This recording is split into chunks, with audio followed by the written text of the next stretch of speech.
Hello, viewers. Welcome to another fresh episode of Beyond Reality Podcast here on UrbanPop Radio, where we talk about issues that matter the most to Nigerians.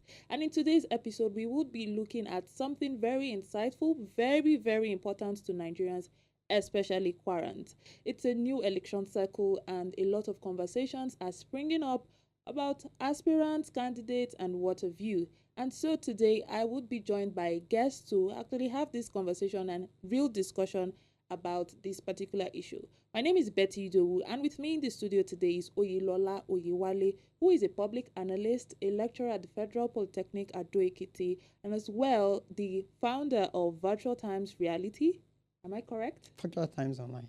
Virtual Times Online, and he's going to be our guest today. You're welcome to the studio, sir. All right, it's good to be on the show today with you. Thank you so much for joining us. Now, straight to our conversation today.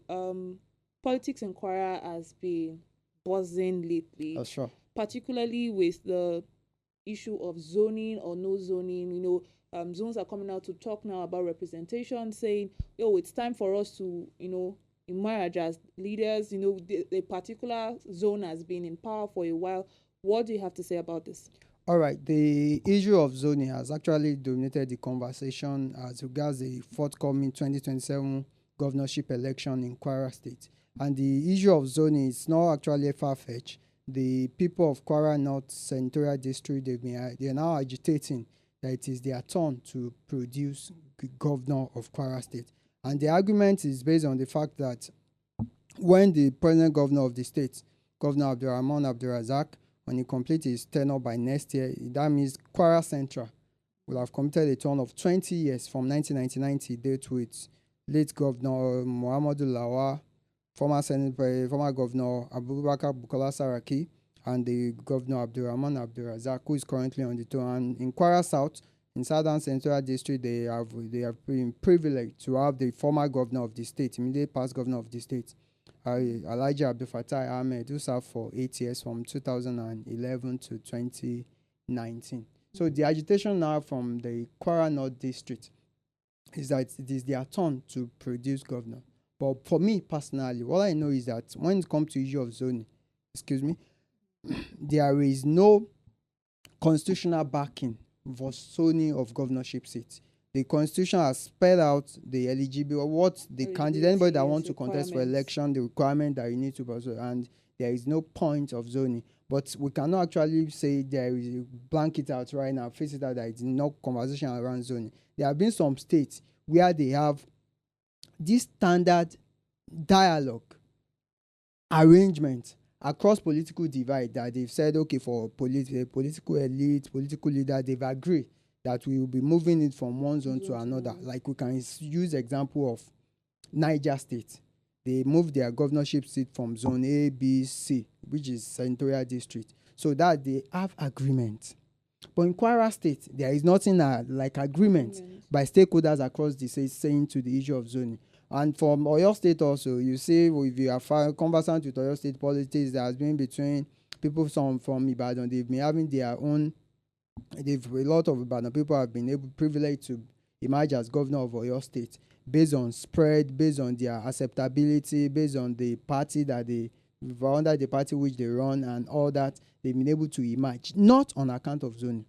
Even in Kogi State, which is also happened to be Kwara State neighbor right now, there is nothing like zoning. In Kwara State of today, when it comes to governorship, there is no agreement by political stakeholder on issue of zoning, and anybody that wants to run, they should shift away from conversation about zoning, talk about their credibility, approach the people to talk about acceptance, and the public, when you get acceptance of the public, you can actually move forward. I totally understand this quest or request for zoning and representation, but where do we draw the balance? Because, if we begin to base our representation based on the zone you come from, how then are we able to vouch for credibility? So it's not going to be a case of, because this person, we are bringing this person forward because he's from this particular zone and not because he's exactly capable of actually handling that position.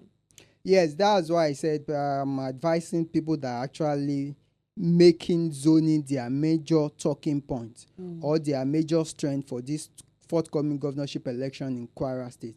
they should talk more about credibility of candidates, competence, and keep engaging so that people will accept the aspirant or candidate for election. What I mean is that the 3 zones in Kwara State, they all have credible people, competent people that can emerge as governor. But the moment you now start want to make issue of zoning talking about, that's when people now be shifting, saying issue of what about the issue of competence and all that. Any candidate that want to emerge, if you are coming from Kwara North, if you are coming from Edu, if you are coming from Barutin, if you are coming from Moro local government, the major issue should not be about your zone. It should be about who you are, what you can do, your track record, and your competence. Show the people. Let them see, show them the workings, what you have done in the past, maybe what you've done recently, what you are doing at the moment. And from there, if you are fit enough, and you need to get it right. And for me, any candidate that want to contest, all this issue of zoning agitation is not going to give you the ticket. What will give you the ticket is how you're able to engage stakeholders in your party, how you're able to engage stakeholders at the national level of your party, and how you're able to engage the populace. It happened in 2019. PDP, People's Democratic Party, they zoned their governorship ticket to Kwara North based on some agitation coming from that zone. And you can even there are 5 local governments in Kwara North Senatorial District. The candidate of the PDP, Abdul Shaib Yama, could not even win in his own local government, despite the noise, despite the agitation about zoning. So what are we talking about? It's about the acceptability of the candidate. It's about the people. It's about the way you're able to engage the populace, because the general election is not even about the political party right now. The political is about the candidate. It's about the people that will vote. So this happened in 2019. They said, okay, we want to zone it to Kwara North because people have been agitating. And even some people, some of the gladiators in the PDP then, what they push to the leader of their party in the state and national level, who happened to be Dr. Abubakar Bukola Sarakinsa, that, sir, give us this ticket, zone the ticket to the zone, to Kwara North. And when you zone it to the zone, all other aspirants from that zone will support the candidate, and our people, meaning the populace over there, will support it, but we have the result of the election. So in contrary, so that means it's not, people are not interested in turning. What they're interested in is about the candidates, about what is deliverables. Speaking about candidates now, let's dive to another angle of this conversation. Now, today we are going to be having a discussion about possible aspirants and flag bearers. Please note, our viewers, that this is not an endorsement of anybody, but it's just a conversation and analysis of possible individuals that could emerge as flag bearers of their political parties, and eventually rather the candidates, right? And maybe the governor of the state. So let's begin with, because we cannot cover all political parties in existence, but we're going to look at the major parties. Let's begin with the All Progressive Congress. That's of course, the ruling party. We begin with the ruling party. We have quite a list of people here, but let's begin with Senator Saliu Mustafa. All right, Senator Saliu Mustafa happened to be a senator representing Kwara Central Senatorial District right now, from 2023 up to this moment. And before the marginals, the senator representing this Kwara Central Senatorial District, he has one time in 2019, it happened to be one of the governorship aspirants that participated in the Otogo struggle, and that led to emergence of the current governor. Apart from that, at the point he aspired to become the national chairman of the All Progressive Congress. And long before that time, in 2011, he was actually the deputy national chairman of the Congress for Progressive Change, CPC, led by former late president Muhammadu Buhari. So for Senator Saliu Mustafa is not actually new in the system. Is not new in the race. It's in phase. If you are talking about from 2011 till now, you are talking about 15 years in this space, feasible in this space, and he has been privileged. When you have opportunity to serve, it will also give you opportunity to showcase what you can do. Apart from the fact that he has been able to showcase what he can do in terms of performance, in terms of legislation, as the last count, he has pushed for like 8 bills with a different level of passage at the Senate right now. And also the issue of, he's currently the chairman of Senate Committee on Agriculture. And when you talk about empowerment, he has been able to do a lot of empowerment to his people. He has recently also last year, started maybe 2 years ago, and he has been consistent about it, that giving full scholarship to students of our institution. The last count, I think, over 200. The recent one that I have, their students at the Kwara State University, so we pay their tuition fees. It's not about just getting them jam form, getting them paying their WAEC fee. After that, you go a step further by paying for their tuition fee, which is actually a big deal. Now, with everything that you said about him, this is quite a long list of, experience and achievements, if we would call it. So, what would you say in particular is his strength, and how will that affect him, or what effect would it bring if eventually it becomes the flag bearer for the All Progressive Congress? All right, I would say his strength is that is somebody that people are familiar with. They are conversant with him. The outcome of the 2023 election in Kwara Central actually show his strength and his wide acceptability among the people. He contested in Kwara Central, which is the largest political zone in Kwara in terms of voting population, because being the center, the capital, the state capital. And so he has that strength. The people are acceptability, grassroots support, and all that. But what I just feel that it is not right now, that he's not working with him. Yes, he's a member of All Progressive Congress. The governor is finishing, who is completing. He's also from his senatorial district, Kwara Central. But apart from that, there have been hostile relationship. The first relationship between him and Governor Abdurrahman Abdulrazak, who happened to be the leader of the party in the state. And if you don't have good, yes, politicians, they do everything for picture. They see themselves outside, they shake hands, but down within their heart, they are not cool. And so if you are not cool with the governor who happens to be the leader of the party, I don't think that person will look at your side. But beyond that, when it comes to the All Progressive Congress, the governor does not have the final say. In the issue of the ticket, they have the national leader of the party. They have other big whips that will have this say at last. Okay, let's move on to another candidate now quickly. Let's move on to the former APC chairman, BOB. All right. Bashir Omolaja. Yes, Honorable Bashir Omolaja Bolarinwa. He's apart from to his record, he served as the chairman of the All Progressive Congress in a difficult moment. He led the also got struggle. I remember we were in Abuja. He led the member of the opposition to Abuja during the parallel Congress, while the then Senate President, Dr. Bukola Saraki, was still in APC. So they started with the parallel Congress. Later, they emerged as the party chairman. As at that time, he led the victory the party to victory, which they have 35-0, defeating incumbent Senate President. Even the party of incumbent Senate President winning the 3 senatorial, the governorship, the 3 senatorial seat, the 6 House of Rep seat, and the 24 House of Assembly seat. And to his record, we need to look at this track record. Honorable Bashir Omolaja Bolarinwa, popularly known as BOB. He has served in different capacities. He has served as councillor. He has served as local government chairman in Lagos. And if you know that you're a local government chairman in Lagos, you are just like a governor in some other place. And apart from that, he also served in the House of Rep for 1 year, 1 tenure. And since then, he has been playing his politics. He has been privileged to serve on different capacity. Apart from being the party chairman, he has served as the chairman governing board of the National Broadcasting Commission, NBC. So to his track record, when you talk about the BOB, Omolaja Bolarinwa, is somebody that enjoy wide acceptability among party members and even the populace in Kwara State.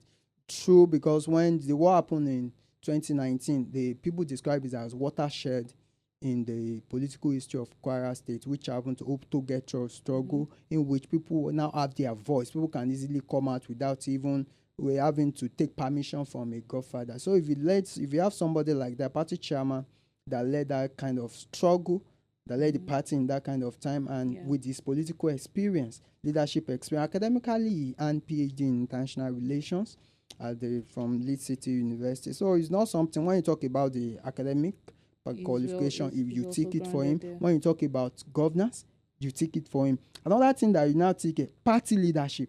So there is no way, I'm thinking somebody like Bashir Omolaja Bolarinwa will be somebody that will be able to marry governance and politics together. So he will be able to bring a lot of development. There will not be agitated, because when you understand how to manage political party and you also done something in governance before, I think that will work in his favor. And to also his credit, to when you look at his strength, apart from the fact that he enjoyed the wide acceptability at the grassroots, which is the state, he's one of the somebody that is of the President Bola Ahmed Tinubu political circle. But beyond the robust political experience, party leadership, and all, on a scale of 1 to 10, how well connected would you say he is to the grassroots? When Omalaja Bola, I will rate him 9. Oh, that's quite high. When you connection to grassroots, there is nowhere as of today, there is nowhere in Kwara State, no local government in Kwara State that you mention Bola and BOB, that they will not say, you will not have somebody that will have it to not, that I know him. Even they might not like him, but to say, do you know this person? They will not, that I know him. Okay, so let's move on to another candidate, because like I said earlier, we have a long list of candidates to go to. Now to another strong party member, Yakubu Danladi. What would you say? All right, Yakubu Danladi is actually the Speaker of Kwara State House of Assembly, and he has been there for the past, since 2019 to date. And the work for him is young. He's in our category, he should be around 40. And apart from that, he has been able to manage the affairs of the house. And when it comes to academic also, he has been able to earn MBA and MSc. He has, done, when it comes to academics also, he has done well for himself. And when it comes to party leadership, if you are able to manage House of Assembly, where you have 24 members spread across the state, directly or indirectly, you have contact across the 16 local governments also. And we mentioned issue of zoning that time. It's from Kwara North Senatorial District, in which there have been a lot of voice agitation about zoning. So you feel like that might be to his advantage? Yeah, for instance, if they agree for zoning today, right now, it will be to his advantage. But what are some of the challenges that you feel like might stand in his way of securing tickets for the APC? Yes, one of the things that will stand in his way is that people feel maybe he's the preferred candidate for aspirant for governor, which the governor has actually said 2 weeks ago. He said he has no preferred candidate, that the race will be open. So one of the things that there have been within their party, you see people saying maybe because of his using his position, try to build the network to actualize his candidacy. You cannot say when you have opportunity, you only want to use it to your own advantage. Just like a Yoruba person, only if you don't want to buy Aruku, yes, that's true. Okay, quite interesting. We hope that he is able to clinch the ticket. And you mentioned something about the openness. Speaking of openness, let's move on to another candidate that I find pretty interesting, Professor Wale Sulaiman. All right, Professor Wale Sulaiman happened to be a world-renowned neuronautic surgeon that has been in this space. He has been performing well in his career as a medical expert for years. And even his performance earned him the National Award, CON, during the tail end of the tenure of the President Muhammadu Buhari. I think that should be in 2022 or 2023. So his career, his performance in earning him that national award, not because of political connection. And apart from that, when you talk about governance in Kwara State, into his credit, he has been volunteering even to provide support for the health sector in Kwara State, volunteer to say, okay, like I can do this for you, I can do it, even before the advent of this current administration in 2019. And when the governor, Abdurrahman Abdul Razak, emerged as governor in 2019, he appointed him as special advisor to governor on health affairs, in which he performed his best, and later on he got appointment to be the governing council chairman of the Federal University of Health Sciences in Ilorin, and he's still he stayed there right now and doing his bit. And he contested for Senate in 2023 under the platform as SDP. He tried his best, but he couldn't emerge. But before you could not emerge the other time, that does not stop you from moving step forward. I think he's a candidate to watch out for. His academic performance. Well, let's not say candidate. We don't even know. No, what I'm just saying is he's one of the aspirants to actually to watch out for in the race, because he has his performance. He has governor public sector experience. and serving as head to the special advisor to governor on health affairs, and his current leadership as the chairman governing council of Federal University of Health Sciences, Ilorin.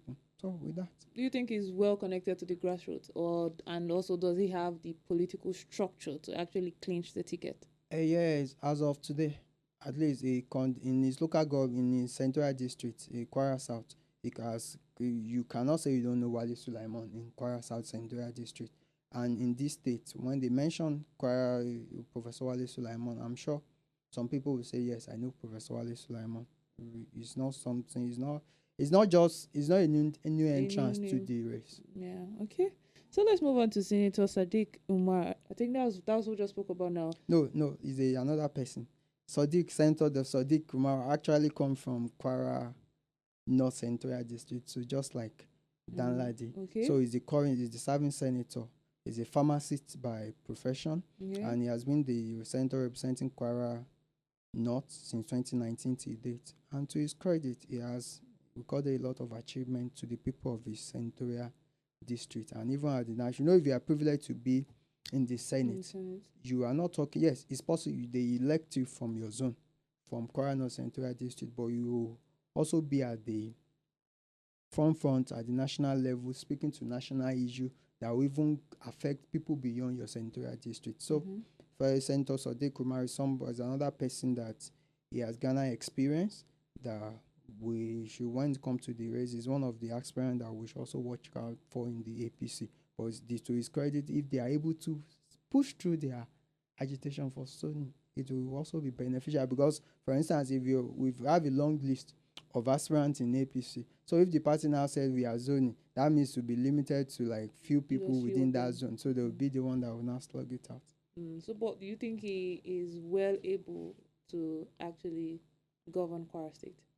To somebody that has been a pharmacist, that has been a senator, I think that kind of person is fit to rule the state.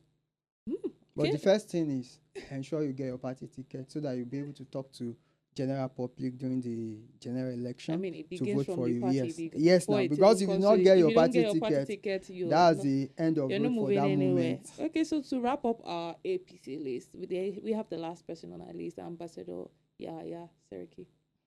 Yes, Ambassador Abdul Fattah Yahya Seriki is a well-known name in Kwara State. And not because of it's because of what he has been doing. When you talk about party politics, he has not won a political position before, as in elective position before. But to his credit, when you mention Ambassador Yahya Seriki anywhere, they will always, you have people having a long list of what he has done, maybe by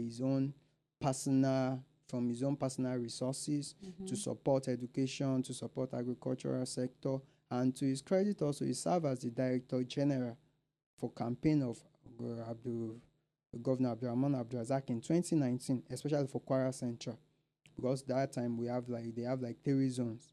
There's Kwara Central, Kwara North. But if you are in charge of Kwara Central, it's assumed that you are now the overall head of that campaign. So he served as the Director General for Governor Abdurrahman Abdulrazak campaign in 2019. The governor appointed him for the same position in 2020, and he did fantastically well that the governor also emerged. And to his credit, if you talk about Fatah, he's a miner, he's a successful businessman that even he has secured a national award for his performance. And even to his credit, people in the stakeholders, the industry in charge of the mining sector, they've given his company, Crucial Investment, commendation for being one of the mining companies that comply with the extant rule and laws while doing their operation. So if you have a successful businessman like that, if he has connection in the party, he has his own follower and supporter. If the party if he's able to, and when you talk about having the financial muscle to pursue the candidate, it's good. He has what it takes to pursue. Even talk about money, it's good. His education, if he's talk about what he has done before, talk about experience in business, so you have it. So if he's able to maneuver his way, if he's able to engage, if he's able to secure the tickets, yes. You talked about connections. Do you think he has the right alliances politically that could enable him clinch that ticket? if we talk about alliances, in alliances is about people that and some of the people that we've seen him know is that he maybe because by virtue of his existing relationship with the current party national chairman, the APC national chairman, Netawe, the other, they are close ally. Mm. And when it comes to Abuja, also he has been appointed as the North Central coordinator of the City Boy movement, which is one of the re-election, the platform for re-election of President Bola Ahmed Tinubu. So it's as if he's close to the villa, he's close to the chairman, he's close. He's close to the governor. The governor cannot say, I don't know Abdul Fattah. The governor cannot say, I have issue with Abdul Fattah. I'm just saying. Okay. I'm just saying right now. But if you said it's based on your quest alliances. So that is close to the governor, is close to the villa, is close to the party chairman. Okay. Let's hope that all these alliances are close enough to actually help him clinch that ticket. So quickly, because of our time, if you were to pick one candidate from the list of people we've discussed for the APC, who would be your most preferred? For me, as a person, as a public affairs analyst, I've been able to estray what they have, their capacity, their competence, and all that. And any of the candidates, if they get the ticket, is somebody that will be able to deliver in Kwara State. I've highlighted their strengths, so I feel like even when I pick, I can't pick for the party. So it's better they decide, they do their picking. So they do the picking. So of course, this conversation cannot be balanced without us, delving a bit into the opposition party. Let's just look quickly at some aspirants that could possibly emerge as the candidates for the party. Professor Ali Ahmad. All right, of the PDP. Yeah. Yes, Professor Ali Ahmad is actually experienced. When you talk about he's a professor of law. He started his career at the University of Ilorin before joining politics to contest for the House of Rep of Ilorin South and Ilorin East Federal Constituency. He served and later he returned back to the House of Assembly to emerge as Speaker, Kwara State House of Assembly, where he served from, and that should be from 2015 to 2019. Served as Speaker of Kwara State House of Assembly. And after that, he has tried to contest for governorship in 2019. He couldn't make headway and clear the ticket. But I think when you talk about his experience, if you have been privileged to serve as an academia, being a professor, if he has been privileged to serve as the Speaker, Kwara State House of Assembly, heading the legislative arm of the state, and he has also been able to serve as the House of Representative, and which his main area of interest is about constitutionalism, area of constitutional law and all that. So if you have somebody like that aspiring for governorship, you should give it to him that if he's privileged to get the opportunity to get the ticket of this party. He has been on the ballot twice. More than he has been on the ballot as House of Assembly member and House of Rep. So you understand the game of how to navigate the political terrain to get the people's support. Okay, so now let's talk about Malam Omar Bolaji Gambari and Engineer Kale Kao. All right. Kale Kao, yes. So for the both of them, just quickly because of our time, I want you to analyze their strengths, their weaknesses, and how public perception of these people can actually help them clinch the ticket. All right, for Malam Omar Bolaji Gambari, is young. When compared to the age of others, he's young and is of the People's Democratic Party. He has aspired to contest for House of Representatives before on the platform of PDP in 2018, but he could not get the tickets then for Ilorin East and Ilorin South. His father happened to be the former chief of staff to late President Muhammadu Buhari, and the moment you hear Gambari, that means you know that you are talking about the royal family.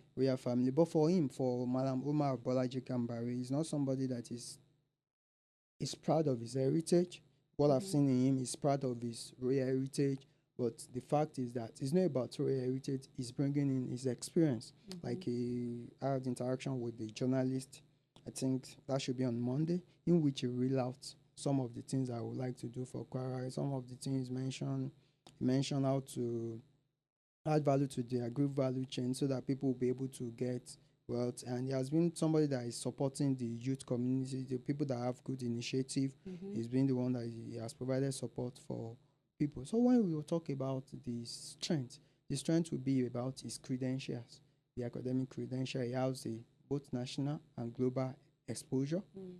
That even at this age, that where you want to talk about governance anywhere, that not be talking about global and the local experience. He has been somebody that is connecting with the grassroots. Despite his privilege, we cannot whether if your daddy, if your father has served as UN envoy, if he has served as a presidential minister, if he has served as the chief of staff to the president. So you cannot say, but personally, he also still have connection with the grassroots, despite his global experience. He understands the terrain of the say, because he mentioned something like creating what struck one of the things that he mentioned during the press briefing that time is about having to create Kwara North and Kwara South Commission to address the issue of marginalization in the state. So if you see somebody talking from that background, you see that, okay, you understand what the problem is, and he's already giving you a highlight of what the solution will be. The major thing will be how acceptable will it be to his party. Will he be able to convince people across the state to embrace him? And even before that, will he be able to convince the stakeholders in the party to go his way during their primary election? It only time will tell. And for the engineer Kaleka, who happened to recently retire from the public service as director of, I think, Rural Electrification Agency. And he has been somebody that he is a title holder. Daniel of Ilorin is a title holder in Ilorin Emirate, and he has connection with his people, and he's a member of People's Democratic Party. But some people don't like. They said, okay, yes, it's people like you, but in your party, People's Democratic Party, people feel like maybe it's a new entry to the political space. There are some people that because you're a public servant, you really don't want to come out and say, this is my party. So there are some people that have political affiliation, but he has not been able to display that for long because of the service is in public service. So that's that about Engineer Kaleka. But do you think he has a chance at clinching the ticket? The ticket of the party for now. Yeah. What is working for them is that for PDP of today, the three candidates, the major candidates, the three aspirants in the PDP that we've known in the sense that people that have declared their intention. It's possible, so a lot of people are still nursing, but people that have declared their intention in that PDP, the three of them are for Kwara Central and Senatorial District.